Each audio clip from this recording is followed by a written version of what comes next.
ಶ್ರೀ ಗುರುಭ್ಯೋ ನಮಃ ಹರಿ ಓಂ. ಓಂ ನಮೋ ಭಗವತೆ ವಾಸುದೇವಾಯ. ಓಂ ನಮೋ ನಾರಾಯಣಾಯ. ನಮಸ್ಕಾರ ವೀಕ್ಷಕರೇ, ನಿಮ್ಮೆಲ್ಲರಿಗೂ ನನ್ನ ಯೂಟ್ಯೂಬ್ ಚಾನಲ್ಗೆ ಸ್ವಾಗತ. ನಾನು ಪ್ರಮೋದ್ ಕಶ್ಯಪ್. ಹೊಸ ವರ್ಷದ ಹಾರ್ದಿಕ ಶುಭಾಶಯಗಳು. ಮುಂಚಿತವಾಗಿ ಎಲ್ಲರಿಗೂ ಕೂಡ ಮೇಷರಾಶಿಯವರಿಗೆ 2026 ಈ ಒಂದು ವಾರ್ಷಿಕ ಭವಿಷ್ಯ ವಿಡಿಯೋಗೆ ನಿಮ್ಮೆಲ್ಲರಿಗೂ ಸ್ವಾಗತ. ಸಾಡೆ ಸಾತಿ ಇದ್ದರೂ ಕೂಡ ಮೇಷರಾಶಿಗೆ 2026 ಸುವರ್ಣ ವರ್ಷ ಆಗುತ್ತಾ? ಯಾಕೆ? ಗುರು ಶನಿಯ ರಹಸ್ಯವಾದರೂ ಏನು? 2026ರಲ್ಲಿ ಮೇಷರಾಶಿಯವರ ಜೀವನವೇ ತಿರುಗಿಬಿಡುತ್ತಾ? ಹಣ, ಉದ್ಯೋಗ, ಆಸ್ತಿ, ಭವಿಷ್ಯ ಇವೆಲ್ಲದರಲ್ಲೂ ಕೂಡ ಶುಭ ಫಲವ ಅಶುಭ ಫಲವ? ಮೇಷರಾಶಿಯವರೇ ಎಚ್ಚರ. ಈ ಒಂದು ತಪ್ಪು ಮಾಡಿದರೆ 2026 ವರ್ಷ ಸಂಪೂರ್ಣ ನಿಮ್ಮ ಜೀವನದ ದಿಕ್ಕು ಬದಲಾಗ್ತಾ ಹೋಗುತ್ತೆ.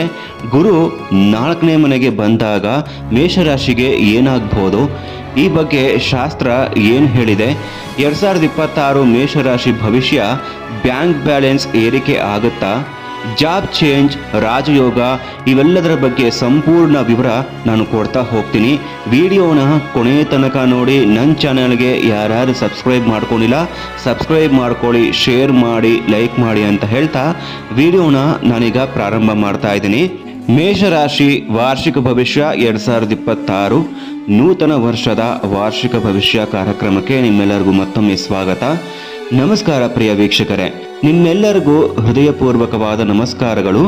ಇಂದು ನಾವು 2026ರ ಒಂದು ಅತ್ಯಂತ ಮಹತ್ವದ ಮತ್ತು ಜೀವನವನ್ನೇ ತಿರುವು ಮಾಡಬಲ್ಲಂತಹ ಭವಿಷ್ಯವಾಣಿ ಕುರಿತು ಮಾತನಾಡಲಿದ್ದೇವೆ. ಅದು ಬೇರೆ ಯಾವುದೂ ಅಲ್ಲ, ಮೇಷರಾಶಿಯವರ 2026ರ ವಾರ್ಷಿಕ ಫಲಿತಾಂಶ ಏನು ಅಂತ ಹೇಳಿ. ಮೇಷರಾಶಿ ಅಂದರೆ ನೋಡಿ, ನಿಮಗೆ ಶಕ್ತಿ, ಧೈರ್ಯ, ಆತ್ಮವಿಶ್ವಾಸ ಮತ್ತು ನಾಯಕತ್ವದ ಸಂಕೇತಗಳು ಎದ್ದು ಕಾಣ್ತಾ ಇರುತ್ತೆ. ಅಗ್ನಿ ತತ್ವದ ಈ ರಾಶಿಯವರು ಎಂದಿಗೂ ಕೂಡ ಹಿಂಜರಿಯುವವರಲ್ಲ. ಇವರಿಗೆ ಹೆದರಿಕೆ ಅನ್ನೋದೇ ಇರೋದಿಲ್ಲ. ಮುನ್ನುಗ್ಗುವಂತಹ ಒಂದು ಬುದ್ಧಿ ಇವರಲ್ಲಿ ಇರುತ್ತೆ. ಕುಜ ಮಂಗಳ ರಾಷ್ಟ್ರಾಧಿಪತಿ ಆಗಿರೋದ್ರಿಂದ ಈ ರಾಶಿಯವರಲ್ಲಿ ಸಹಜವಾಗಿ ವೇಗ, ಉತ್ಸಾಹ ಮತ್ತು ಹೋರಾಟದ ಒಂದು ಮನೋಭಾವ ಹೆಚ್ಚಾಗಿ ಇರುತ್ತೆ. ಸೊ ಹೀಗಿರಬೇಕಾದ್ರೆ 2026 ವರ್ಷ ಭವಿಷ್ಯ ಇವರಿಗೆ ಹೇಗಿದೆ ಅಂತ ನೋಡೋಣ. 2026ರಲ್ಲಿ ಮೊದಲಿಗೆ ಗ್ರಹಗಳ ಸಂಚಾರ ಮೇಷರಾಶಿಗೆ ಹೇಗಿದೆ ಅಂತ ನೋಡೋಣ. 2026ರಲ್ಲಿ ಮೇಷರಾಶಿಗೆ ಸಂಬಂಧಿಸಿದಂತೆ ಪ್ರಮುಖ ಗ್ರಹ ಸಂಚಾರಗಳು ಈ ರೀತಿ ಇರುತ್ತೆ. ಶನಿ ಗ್ರಹ 12ನೇ ಮನೆಯಲ್ಲಿ ಸಂಚಾರ ಆಗ್ತಿರ್ತಕ್ಕಂಥದ್ದು, ಸಾಡೆ ಸಾತಿಯ ಪ್ರಥಮ ಹಂತ ಅಂತ ಹೇಳ್ತೀವಿ. ಗುರುಗ್ರಹ 3ನೇ ಮನೆಯಿಂದ 4ನೇ ಮನೆಗೆ ಸಂಚಾರ ಆಗ್ತಿರ್ತಕ್ಕಂಥದ್ದು. ರಾಹು 11ನೇ ಮನೆಯಿಂದ 10ನೇ ಮನೆಗೆ ಪ್ರವೇಶ ಆಗ್ತಿರ್ತಕ್ಕಂಥದ್ದು. ಕೇತು 5ನೇ ಮನೆಯಿಂದ 4ನೇ ಮನೆಗೆ ಸಂಚಾರ ಆಗ್ತಿರ್ತಕ್ಕಂಥದ್ದು. ಈ ಗ್ರಹ ಚಲನಗಳು ಒಟ್ಟಿನಲ್ಲಿ ನೋಡಿದಾಗ ಒಂದು ಕಡೆ ಒತ್ತಡ, ಇನ್ನೊಂದು ಕಡೆ ಭಾರಿ ಅವಕಾಶಗಳು ಎಂಬಂತಹ ಮಿಶ್ರ ಫಲಗಳನ್ನು ನೀಡುತ್ತೆ. ಮೊದಲಿಗೆ ಗುರುಗ್ರಹ 4ನೇ ಮನೆಯಲ್ಲಿ ಶಾಸ್ತ್ರ ಏನು ಹೇಳುತ್ತೆ? ವರಾಹ ಮಿಹಿರರ ಗ್ರಂಥದಲ್ಲಿ ಗುರು 4ನೇ ಮನೆಗೆ ಬಂದಾಗ ಅವರು ಈ ರೀತಿ ಹೇಳ್ತಾರೆ: ವ್ಯಸನಂ ಬುದ್ಧಿ ಚಾಂಚಲ್ಯಂ ತೇಜೋಹಾನಿಂ ಸುಖಾಂತ್ಯಂ ಕಲಹಂ. ಅಂದರೆ ಮನಸ್ಸಿನಲ್ಲಿ ಚಂಚಲತೆ ಮೂಡ್ತಾ ಹೋಗುತ್ತೆ, ಸ್ವಲ್ಪ ಗೊಂದಲಿತ ವಾತಾವರಣ ಇರುತ್ತೆ ಮನಸ್ಸಿನಲ್ಲಿ, ಮನೆಯ ವಿಚಾರಗಳಲ್ಲಿ ಅಶಾಂತಿ ಕಾಣಬಹುದು. ಆದರೆ ಇದನ್ನ ಭಯಪಡುವ ವಿಷಯವಾಗಿ ನೀವು ನೋಡಬಾರ್ದು. ಯಾಕಂದ್ರೆ ಗುರು ಎಂದಿಗೂ ಸಂಪೂರ್ಣ ಕೆಟ್ಟ ಫಲ ನೀಡೋದಿಲ್ಲ. ಇದು ಒಳಗಿನ ಪರಿವರ್ತನೆಗೆ ಸೂಚನೆ ಆಗುತ್ತೆ. ಆದರೆ ಯಾರ್ಯಾರು ವಿದ್ಯಾರ್ಥಿಗಳು ವಿದ್ಯಾಭ್ಯಾಸವನ್ನ ಮಾಡ್ತಾ ಇರ್ತಾರೆ ಅವರಿಗೆ ಉತ್ತಮ ಫಲಿತಾಂಶ, ಅವರು ಅಂದುಕೊಂಡ ಅಂಕವನ್ನ ಪಡೀಲಿಕ್ಕೆ ಇದು ಸಾಧನವಾಗುತ್ತೆ. ನಂತರ ಜಾಬ್ ಮಾಡೋರಿಗೆ ಸ್ವಲ್ಪ ಶ್ರದ್ಧೆ ಕಡಿಮೆ ಆಗ್ತಾ ಹೋಗ್ಬೋದು, ಸ್ವಲ್ಪ ಎಮೋಷ್ನಲ್ ಆಗ್ತಾ ಹೋಗ್ತೀರಾ, ನೀವು ಸ್ವಲ್ಪ ಸ್ಮೂತ್ ಆಗ್ತಾ ಹೋಗ್ತೀರಾ. 4ನೇ ಮನೆ ಅಂತಂದಾಗ ಎಮೋಷ್ನಲ್ ಪ್ರಾಬ್ಲಮ್ ಇದ್ದೇ ಇರುತ್ತೆ. ಅದು ಮನೇಲೇ ಆಗ್ಬೋದು, ಅಥವಾ ಹೊರಗಡೆ ಜಾಬ್ ವಿಷಯದಲ್ಲೇ ಆಗ್ಬೋದು, ಅಥವಾ ಜನಗಳ ವಿಷಯದಲ್ಲೇ ಆಗ್ಬೋದು. ನೀವು ಸ್ವಲ್ಪ ಎಕ್ಸ್ಪ್ರೆಸಿವ್ ಆಗಬೇಕು. ನಿಮಗೇನು ಕಷ್ಟ ಇದೆ, ನಿಮಗೇನು ಅನ್ನಿಸ್ತಾ ಇದೆ ಅದನ್ನು ಜನರ ಮುಂದೆ ಎಕ್ಸ್ಪ್ರೆಸ್ ಮಾಡ್ತಾ ಹೋಗಬೇಕು. 4ನೇ ಮನೆ ಆಕ್ಟಿವೇಟ್ ಇದ್ದಾಗ ಯಾವುದೇ ಗ್ರಹ ಇರಲಿ, ಮನುಷ್ಯ ಸ್ವಲ್ಪ ಎಕ್ಸ್ಪ್ರೆಸಿವ್ ಇರೋದಿಲ್ಲ. ನಾನೇನು ಅನ್ನೋದನ್ನು ಜಗತ್ತಿಗೆ ತೋರಿಸೋದಕ್ಕೆ ಅವನಿಗೆ ಸಾಧ್ಯವಾಗೋದಿಲ್ಲ. ಹಾಗಾಗಿ ನೀವು ಸ್ವಲ್ಪ ಎಕ್ಸ್ಪ್ರೆಸಿವ್ ಆಗಿ ಬಿಸ್ನೆಸ್ ಮಾಡಬೇಕಾದ್ರೆ ನೀವು ಸ್ವಲ್ಪ ಎಕ್ಸ್ಪ್ರೆಸಿವ್ ಆಗಬೇಕು. ಬಿಸ್ನೆಸ್ನಲ್ಲೂ ಕೂಡ ಜೊತೆಗೆ ಕಸ್ಟಮರ್ ಜೊತೆ ಮುಕ್ತವಾಗಿ ನೀವು ಕಮ್ಯುನಿಕೇಟ್ ಮಾಡಬೇಕಾಗತ್ತೆ. ನೀವು ಸ್ವಲ್ಪ ಎಮೋಷ್ನಲ್ ಆಗ್ತಕ್ಕಂಥದ್ದು, ಜೊತೆಗೆ ಸ್ವಲ್ಪ ಕೂಡ ನೀವು ಎಕ್ಸ್ಪ್ರೆಸಿವ್ ಮಾಡಿಲ್ಲ, ನಿಮ್ಮ ಒಂದು ಮಾತನ್ನು ಸರಿಯಾಗಿ ಎಕ್ಸ್ಪ್ರೆಸ್ ಮಾಡಿಲ್ಲ ಅಂತಂದಾಗ, ಅಥವಾ ಯಾವುದೇ ಬಿಸ್ನೆಸ್ ಆಗ್ಬೋದು, ಆ ಬಿಸ್ನೆಸ್ ಬಗ್ಗೆ ಸರಿಯಾಗಿ ಡೀಟೇಲ್ಸ್ ಕೊಡಲಿಕ್ಕೆ ನೀವು ಸ್ವಲ್ಪ ಎಕ್ಸ್ಪ್ರೆಸ್ ಕೊಡೋದಕ್ಕೆ ಸಾಧ್ಯ ಆಗೋದಿಲ್ಲ. ಈ ಒಂದು ವಿಚಾರದಲ್ಲಿ ನೀವು ತಿದ್ದುಕೊಳ್ಳುವಂತಹ ಮನೋಭಾವನೆಯನ್ನು ರೂಢಿಸ್ಕೋಬೇಕು. ಜೊತೆಗೆ ಬಿಸ್ನೆಸ್ನಲ್ಲಿ ಯಾವುದೇ ಬಿಸ್ನೆಸ್ ಆಗಿರ್ಬೋದು, ಸಾಧಾರಣ ಧನ ಲಾಭ ಅಂತ ಹೇಳ್ತೀವಿ. ವ್ಯಾಪಾರ, ಮಾರ್ಕೆಟಿಂಗ್ ಮತ್ತು ಸೇಲ್ಸ್ ಅಂತ ಬಂದಾಗ ಉತ್ತಮ ಧನ ಲಾಭ ಅಂತೂ ಇದ್ದೇ ಇರುತ್ತೆ. ಇಲ್ಲೂ ಕೂಡ ನೀವೇನು ಸೇಲ್ಸ್ ಮಾಡ್ತೀರಾ, ನಿಮ್ಮ ಒಂದು ಕಂಪನಿ ಏನು, ಅದನ್ನು ಎಕ್ಸ್ಪ್ರೆಸ್ ಮಾಡೋದ್ರಲ್ಲಿ ನೀವು ಸ್ವಲ್ಪ ಸೋಲ್ತೀರಾ. ಜಾಸ್ತಿ ಬಿಸ್ನೆಸ್ಸು, ಜಾಬು ಅಂತೇಳಿ ಅದ್ರ ಕಡೆನೇ ಗಮನ ಕೊಟ್ಟು ನಿಮ್ಮ ಭಾವನೆ ಮನಸ್ಸಿಗೆ ರೆಸ್ಟ್ ಕೊಡದಿರೋ ಹೋಗಬೇಡಿ. ಸ್ವಲ್ಪ ಅದು ನಿಮ್ಮ ಭಾವನೆ ಮತ್ತು ಮನಸ್ಸಿಗೆ ನೀವು ಸ್ವಲ್ಪ ಸಮಯ ಕೊಡಬೇಕಾಗತ್ತೆ. ನಂತರ ಆದಾಯ ಅಂದರೆ ಇನ್ಕಮ್ ಅಂದರೆ ಸ್ಯಾಲರಿ ಅಂತ ಹೇಳ್ತೀವಿ. 2026ರಲ್ಲಿ ಮೇಷರಾಶಿಯವರಿಗೆ ಆದಾಯ 11 ಅಂಶ ಇದೆ, ವ್ಯಯ 5 ಅಂಶ ಇದೆ. ಇದು ಅತಿ ಉತ್ತಮ ಸಂಯೋಜನೆ ಅಂತ ನಾವು ಹೇಳ್ತೀವಿ. ಆದರೆ ಹಣ ಬರುತ್ತೆ, ಬ್ಯಾಂಕ್ ಬ್ಯಾಲೆನ್ಸ್ ಹೆಚ್ಚಾಗ್ತಾ ಹೋಗುತ್ತೆ. ಆದರೆ ಸಾಡೆ ಸಾತಿಯ ಕಾರಣದಿಂದಾಗಿ ಸ್ವಲ್ಪ ಅವಮಾನ ಎದುರಿಸ್ಬೋದು. ಸಣ್ಣ ಪುಟ್ಟ ಟೆನ್ಷನ್ ನಿಮಗೆ ಬರ್ತಾ ಇರುತ್ತೆ. ಹೆಲ್ತ್ ಇಶ್ಯೂಸ್ ನಿಮ್ಮನ್ನು ಕಾಡ್ಬೋದು. ಮಾತಿನಿಂದ ಸಮಸ್ಯೆಗಳು ಹೆಚ್ಚಾಗ್ತಾ ಹೋಗುತ್ತೆ. ಸಡನ್ನಾಗಿ ಹಾಸ್ಪಿಟಲ್ಗೆ ಹೋಗುವಂತಹ ಪರಿಸ್ಥಿತಿಯೂ ಕೂಡ ಬರಬಹುದು. ಆದರೆ ವಿದೇಶದಲ್ಲಿ ಯಾರ್ಯಾರು ವಿದ್ಯಾಭ್ಯಾಸ ಮಾಡಬೇಕು ಅಂತಿರ್ತಾರೆ ವಿದ್ಯಾರ್ಥಿಗಳು, ಅವ್ರಿಗೆ ಕುಟುಂಬದಿಂದ ಸ್ವಲ್ಪವಾದರೂ ಸಹಾಯ ಸಿಕ್ಕೇ ಸಿಗುತ್ತೆ. ವಿದೇಶದಲ್ಲಿ ವಿದ್ಯಾಭ್ಯಾಸ ಮಾಡಲಿಕ್ಕೆ ಉತ್ತಮವಾಗಿರುತ್ತೆ. ಆದರೆ ಶನಿ ದಶಾಭುಕ್ತಿ ನಡೀತಿದೆಯಾ ನೋಡ್ಕೋಬೇಕು. ಶನಿ ದಶಾಭುಕ್ತಿ ನಡೀತಿದ್ರೆ, ಗುರು ದಶಾಭುಕ್ತಿ ನಡೀತಿದ್ರೆ, ರಾಹು ಕೇತು ದಶಾಭುಕ್ತಿ ನಡೀತಿದ್ರೆ ನಾನು ಏನೇನು ಹೇಳ್ತೀನಿ ಅವೆಲ್ಲವೂ ಕೂಡ ನಿಮಗೆ ಹಾಗೆ ಆಗುತ್ತೆ. ನಂತರ ವಿದೇಶದಲ್ಲಿ ಜಾಬ್ ಮಾಡಬೇಕು ಅಂತ ಅಂದ್ಕೊಂಡವ್ರಿಗೂ ಕೂಡ ಉತ್ತಮ ಧನಲಾಭ ಇರುತ್ತೆ. ನೇಟಿವ್ ಪ್ಲೇಸಲ್ಲಿ ಅಂತ ಬಂದಾಗ ನಷ್ಟವನ್ನು ಅನುಭವಿಸ್ತೀರಾ. ನೀವು ಅಂದುಕೊಂಡಂತೆ ಬಿಸ್ನೆಸ್ನಲ್ಲಿ ಟಾರ್ಗೆಟ್ನ ರೀಚ್ ಮಾಡೋಕ್ಕಾಗೋದಿಲ್ಲ. ಜೊತೆಗೆ ಜಾಬ್ ಲಾಸ್ ಆಗುವಂತಹ ಸಾಧ್ಯತೆ ಇರುತ್ತೆ. ಯಾರ್ಯಾರು ಉದ್ಯೋಗದಲ್ಲಿರ್ತೀರಾ ಅವ್ರಿಗೆ ಜಾಬ್ ಲಾಸ್ ಆಗುವಂತಹ ಸಾಧ್ಯತೆ ಇರುತ್ತೆ. ಈ ರೀತಿಯ ವಿಷಯಗಳು ಸಂಭವಿಸಬಹುದು. ಆದರೆ ಇದು ನಿಮ್ಮ ಶಕ್ತಿಯನ್ನು ಕುಗ್ಗಿಸೋದಿಲ್ಲ. ನಂತರ 2026 ಮೇಷರಾಶಿಗೆ ಪವರ್ಫುಲ್ ಡೈನಮಿಕ್ ಇಯರ್ ಅಂತ ನಾವು ಹೇಳ್ತೀವಿ. ಜೀವನದಲ್ಲಿ ದೊಡ್ಡ ಮಟ್ಟದ ಬದಲಾವಣೆಗಳು ಆಗುತ್ತೆ.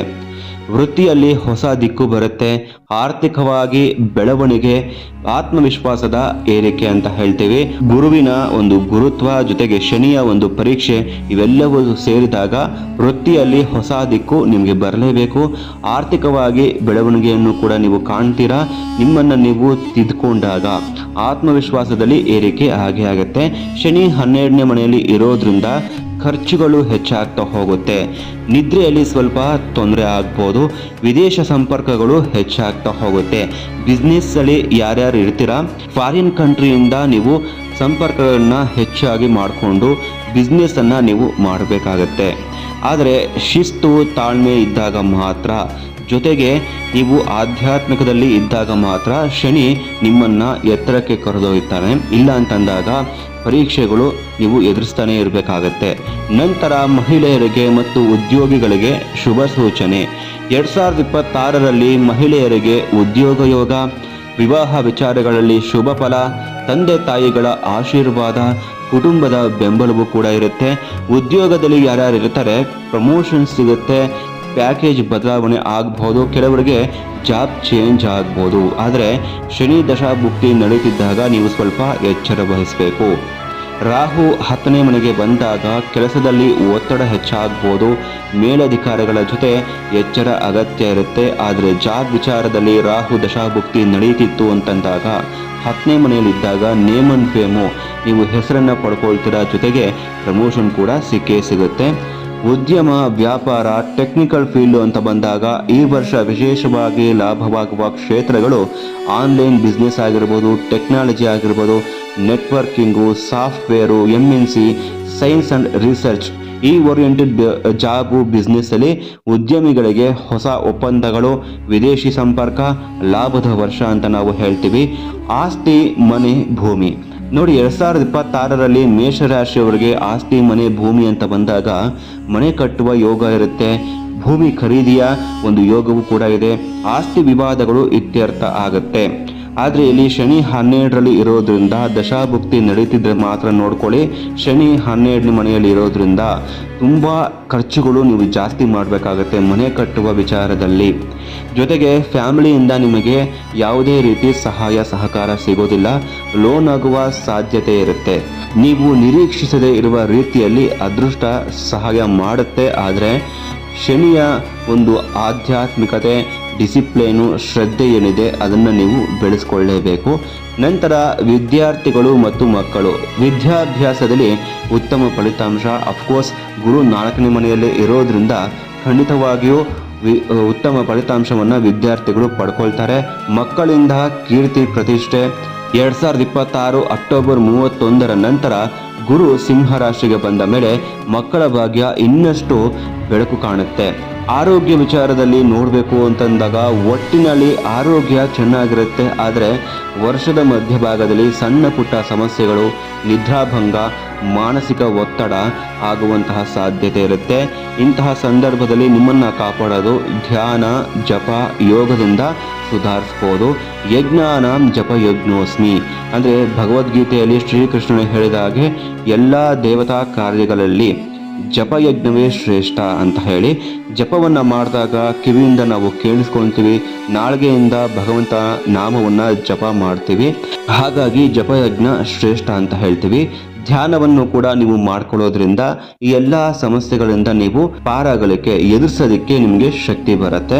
ಪರಿಹಾರಗಳು ಅಂತ ಬಂದಾಗ ಶನಿ ಶಾಂತಿ, ಸಾಡೆ ಸಾತಿ ಇದ್ರೂ ಕೂಡ ನಿಮಗೆ ಭಯ ಬೇಡ. ಈ ಪರಿಹಾರಗಳನ್ನು ನೀವು ಪಾಲಿಸಿದ್ದೇ ಆಗಿದ್ದಲ್ಲಿ ಅದ್ಭುತ ಫಲವನ್ನು ನೀವು ಕಾಣ್ತೀರಾ. ಪ್ರತಿ ಶನಿವಾರ ಹನುಮಾನ್ ಚಾಲೀಸ ಪಠನೆ ಮಾಡಿ, ಓಂ ಲಕ್ಷ್ಮೀ ನರಸಿಂಹಾಯ ನಮಃ ಅಂತ ಹೇಳಿ ಜಪವನ್ನು ಮಾಡಿ. ಶನಿ ಶಾಂತಿ ಪೂಜೆ, ದಾನ ಧರ್ಮ ಮತ್ತು ಕೋಪ ನಿಯಂತ್ರಣ. ಶುಭ ಬಣ್ಣ, ದಿಕ್ಕು, ಸಂಖ್ಯೆ ಅಂತ ಬಂದಾಗ ಶುಭ ಬಣ್ಣಗಳು ಹಸಿರು, ಬಿಳಿ. ಶುಭ ದಿಕ್ಕುಗಳು ಪೂರ್ವ ಮತ್ತು ಉತ್ತರ. ಅದೃಷ್ಟ ಸಂಖ್ಯೆ 9 ಮತ್ತು 4 ಆಗಿರುತ್ತೆ. ಅಂತಿಮವಾಗಿ ಪ್ರಿಯ ಮೇಷರಾಶಿಯವರೇ, 2026ರಲ್ಲಿ ಸಾಡೆ ಸಾತಿ ಇದ್ದರೂ ಸಹ ಇದು ನಿಮ್ಮನ್ನು ಕುಗ್ಗಿಸುವ ವರ್ಷವಲ್ಲ, ನಿಮ್ಮ ಶಕ್ತಿಯನ್ನು ಹೊರತರುವ ವರ್ಷ ಆಗಿರುತ್ತೆ. ಶ್ರಮ, ಶಿಸ್ತು, ಸಹನೆ ಜೊತೆಗೆ ಆಧ್ಯಾತ್ಮಿಕತೆ, ಜಪ, ಧ್ಯಾನವನ್ನು ರೂಢಿಸಿಕೊಂಡಾಗ ಶನಿ ಅಥವಾ ರಾಹುಕೇತುವಿಂದ ಏನೇ ಸಮಸ್ಯೆ ಬಂದರೂ ಕೂಡ ನೀವು ಅದನ್ನು ಎದುರಿಸಿ ನಿಲ್ಲೋದಕ್ಕೆ ಸಾಧ್ಯವಾಗುತ್ತೆ. ಇದು ನಿಜಕ್ಕೂ ಮೇಷರಾಶಿಯವರಿಗೆ ಸುವರ್ಣ ಅವಧಿ. ಇದೇ ರೀತಿಯಾದಂತಹ ವಿಡಿಯೋಗಳಿಗೆ ಹೊಸ ವರ್ಷ ಭವಿಷ್ಯ ಆಗಿರ್ಬೋದು ಅಥವಾ ಜ್ಯೋತಿಷ್ಯದ ಇನ್ನಷ್ಟು ಸುದ್ದಿಗಾಗಿ ನನ್ನ ಚಾನಲ್ಗೆ ಸಬ್ಸ್ಕ್ರೈಬ್ ಮಾಡ್ಕೊಳ್ಳಿ, ಶೇರ್ ಮಾಡಿ, ಲೈಕ್ ಮಾಡಿ, ಹಾಗೆ ಬೆಲ್ ಐಕಾನ್ ಪ್ರೆಸ್ ಮಾಡೋದನ್ನು ಮರಿಬೇಡಿ. ಮೇಷರಾಶಿಯವರು ನಿಮ್ಮ ಕುಟುಂಬದಲ್ಲಿ, ನಿಮ್ಮ ಫ್ರೆಂಡ್ಶಿಪ್ಪಲ್ಲಿ ಅಥವಾ ನೈಬರ್ಸಲ್ಲಿ ಯಾರೇ ಇರಲಿ ಕೂಡ ಅವ್ರ ಜೊತೆ ಈ ವಿಡಿಯೋನ ಶೇರ್ ಮಾಡ್ಕೊಳ್ಳಿ, ಅವ್ರಿಗೂ ಕೂಡ ಹೆಲ್ಪ್ ಆಗುತ್ತೆ. ಧನ್ಯವಾದಗಳು. ಎಲ್ಲರಿಗೂ ನಮಸ್ಕಾರ. ಸರ್ವೇ ಜನ ಸುಖಿನೋ ಭವಂತು, ಸಮಸ್ತ ಸನ್ಮಂಗಳಾನಿ ಭವಂತು. ಸರ್ವಂ ಶ್ರೀ ಕೃಷ್ಣಾರ್ಪಣಮಸ್ತು.